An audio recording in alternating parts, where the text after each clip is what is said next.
गडाच्या महंतांकडे देतो. बोल. हा, जय श्रीराम साहेब. हा, तारकेश्वर गड मोठं प्राचीन संस्थान आहे. तिथं उत्सव असतो. तर आमची सर्वांची इच्छा आहे की आपण तिथं यावं म्हणून. 9/5 हो, 9 मे एकच दिवस आहे. हा, किंवा 8 मे 2 दिवस आहे. पण मुख्य कार्यक्रम 9 मे ला असतो.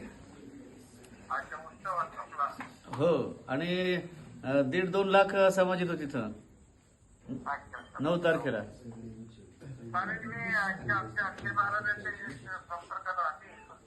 नाही, आम्ही तुम्हाला भेटायला येतोच ना मग. हा, तुम्हाला भेटायला येतो आम्ही. आणि मग साहेब, मी त्यांची पत्रिका पण घेतो आणि आपल्या वेळेनुसार त्यांना मी 2-3 दिवसात भेटीसाठी आपल्याकडे घेऊन येतो.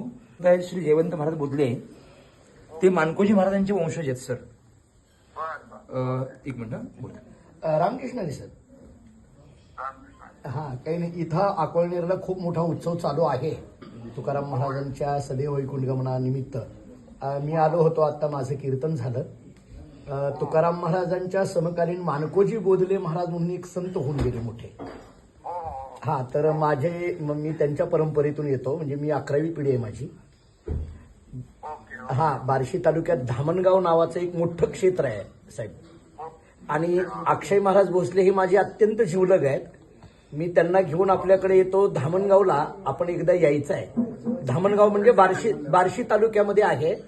आपल्या राजाभाऊ राऊत जे आहेत त्यांच्याच मतदारसंघात आहे.